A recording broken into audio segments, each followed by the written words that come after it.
Hello everyone, today we will draw this village scene. For this what we will do, we'll go to the Tux Paint. I have just opened Tux Paint and we'll make a new.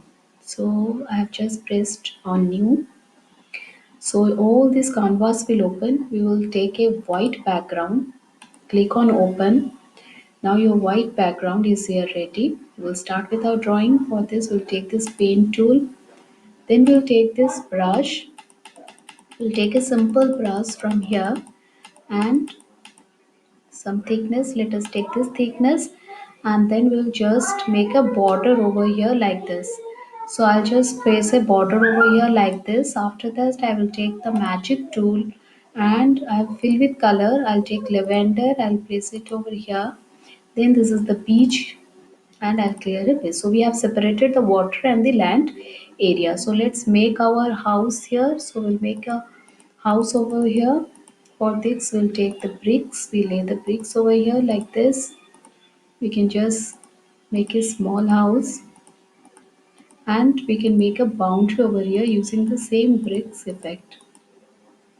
So I just drawn the boundary here and we can make use of the paint tool or you can make use of the shape tool just to make the house. So you can just use the paint tool like this. You can make it double.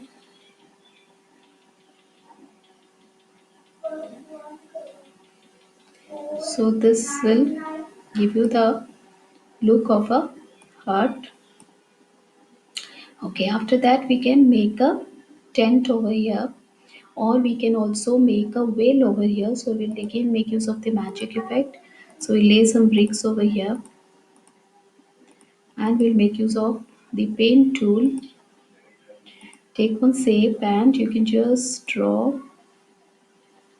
here border and it will give you the look of a whale. After that we can make a boat also here.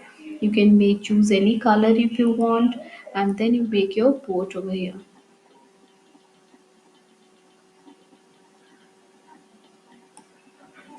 Take a thin brush, take a black line. You can take the black line and we can just make here and we'll make a man also. So it will give the effect of a man. So I've just drawn it here like this and then we can just make a give it look of a man. Okay, then we'll go to the magic effect. Then we'll find out the bubbles. Foam is here. We can give the foam effect to give it the look of a bubble. For your way, you can make use of the arrow. You can sew a way if you want. Just place the arrows like this for the path. Then we'll go to the magic tool again and then we'll find the grass effect. You can take the green color and place the grass over everywhere you want. Few grass effect you can place here and there. And then we have the flowers. Change the color and change different color flowers. You can just place it over here. Different color flowers. And after that to make the tree, here we have the paint tool. We'll take a brush thickness, brown color. Then we have your ready-made leaves over here. We can make use of that to build the tree. Now tree is ready. So let's write the text over here. We'll write here. This is a village scene. So I'll just write here village scene. Village scene. So we have just created a village scene. I hope you like this. Thank you. Have a nice day.